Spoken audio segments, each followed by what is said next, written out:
after 7 a.m. on Friday, October 7th, 2016.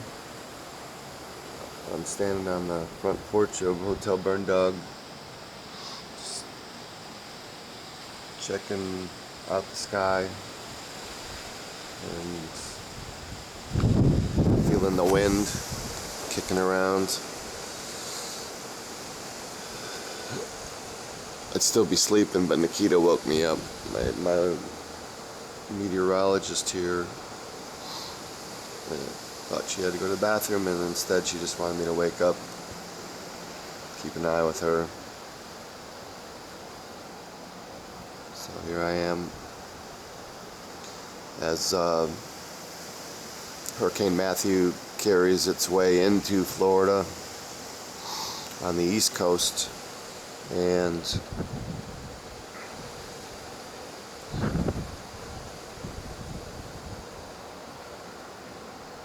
we'll get moisture, wind.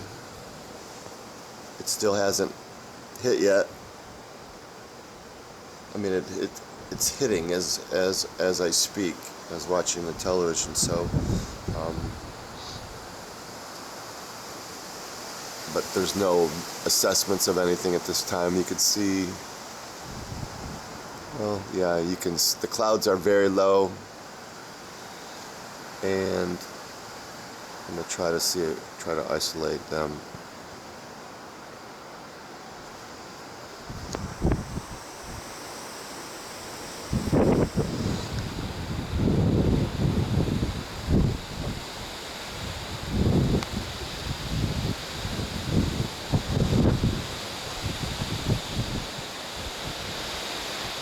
They're moving across the sky from the northwest, and the sky is just loaded with clouds, layers of them. I mean, and it'll be more evident as the morning progresses here, but it's just, and as the television described, it was lighter on the East Coast a half an hour ago. It was lighter a half an hour ago, but now it's getting darker. So, as opposed to daybreak bringing light. So, daybreak has brought light, but it's also brought a storm and clouds, and so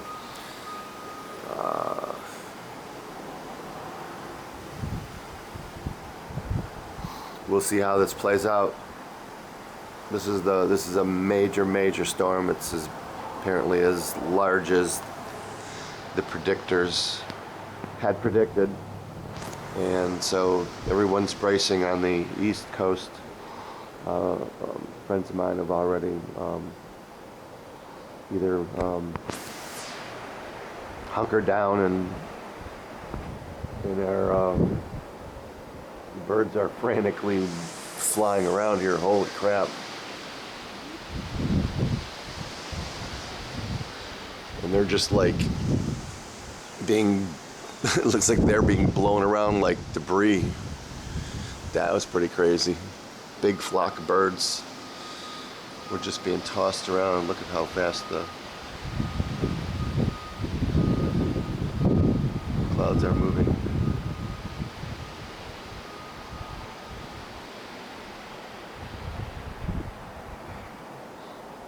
Without sounding too dramatic, it feels eerie out here.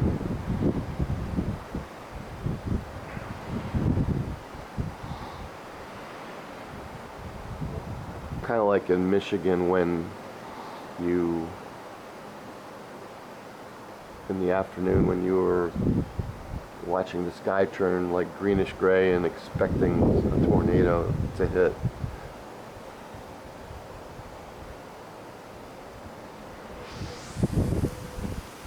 So I'm going to say goodbye here.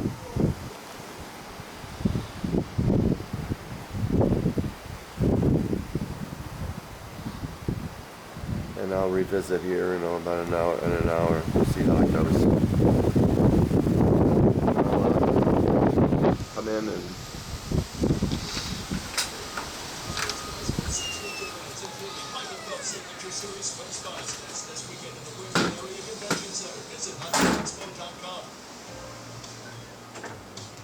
News 9 is brought to you by Cox Chevrolet. Test drive their site at coxauto.com.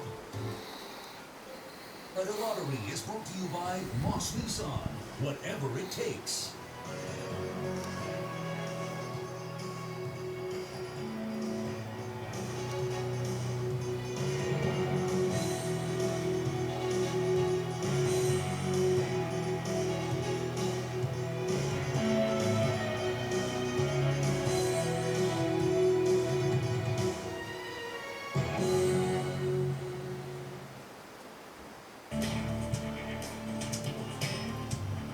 With our Hurricane Matthew coverage at 7:17 this morning, those mandatory evacuations have been ordered, shelters are open, and several counties all over the state. Hundreds of thousands of people remain without power, and the East Coast continues to get battered. Now this morning we've already seen heavy rain and strong wind gusts pound the area of St. Lucie County, and we have reporters all over the state of Florida.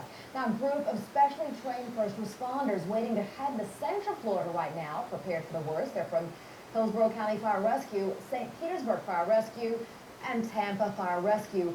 Just like many nonprofit groups, they are all standing by, waiting for the word to head to Central Florida and to the east coast of Florida to help with the recovery efforts. Right now at 7:18, let's go live to Bay News 9's Jason Lanning. He is in St. Lucie County. Jason, you have been getting pounded there for several hours.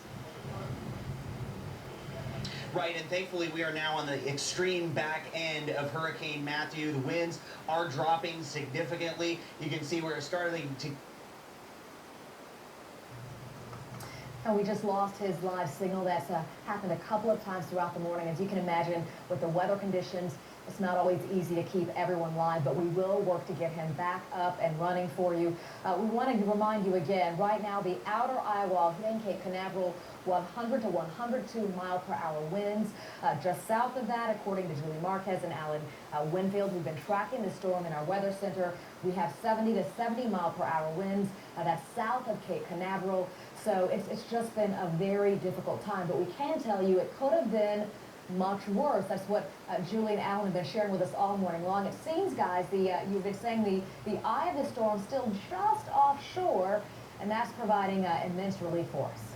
That sure is. In fact, had that eye come on shore overnight, you would have a whole string of towns from just north of Palm Beach, places like Vero Beach and Melbourne, that would have been raked by winds well exceeding 100 miles per hour. That would have caused a lot of devastation. Absolutely. And right now we've noticed the strongest winds have stayed right at Cape Canaveral and really just brushing that one area right there along the East Coast. Yeah, in fact, the outer eye wall, you can see it there on Clystron 9, still showing up along the Cape, and that's why we're getting the wind gusts there, officially up to 107 miles per hour. But the rest of the coast south of there has been spared, and that has been very good news. Absolutely, and on Clystron 9, we do have some rain in Tampa Bay, giving you this heads up as you head out the door. Citrus, Hernando, Pasco, Polk counties too.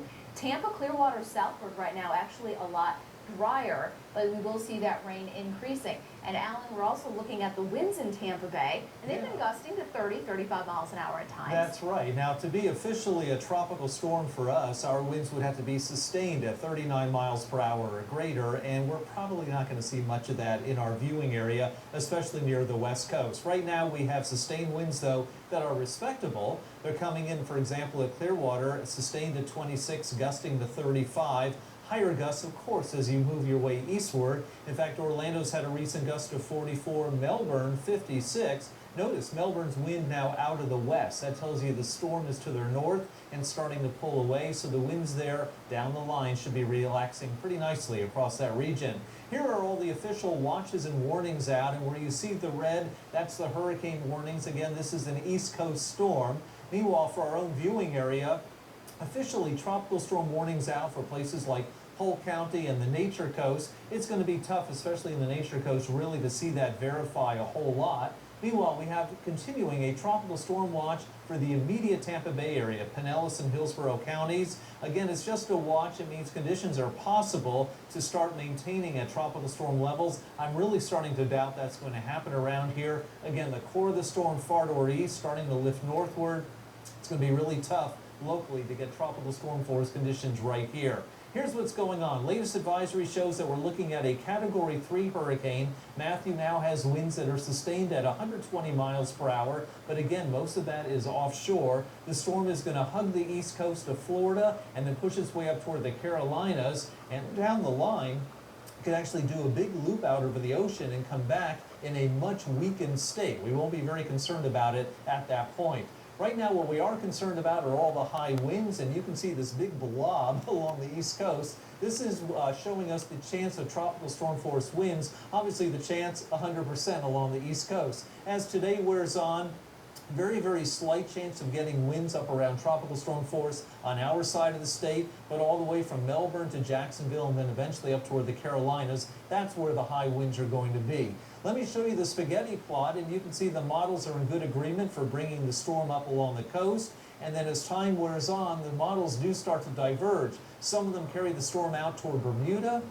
Others try to make that big loop down toward the Bahamas, but as I showed you a few moments ago, if it comes toward the Bahamas, it'll be in a much weakened state, and it won't be as major a concern as the storm has been up till now. Let's get you now to your 7-day forecast, and we do have good news. There's a light at the end of the tunnel. By the time we get to, for example, Sunday, we're going to see much drier air working in. Sunday morning in the 60s, Monday morning in the 60s, and we'll be looking at low dew points around here. Very, very nice weather, so we're paying the price today with a little bit of wind. Absolutely. I think by about the weekend, a lot of people are going to say, okay, want to get outside, enjoy some nice Florida weather, and we'll be able to do that here in Tampa Bay. All right, we have Chuck Henson standing by with the latest traffic, and I can't believe it's almost 7:30 in the morning, I know. and there's hardly any cars. You want some nice traffic conditions? I Yes. got it ahead of the nice weather. Here you go. Take a look at this. That is one of our real-time traffic cams powered by the DOT, one of 404 images you'll see here on Bay News 9, and really, we don't see this very often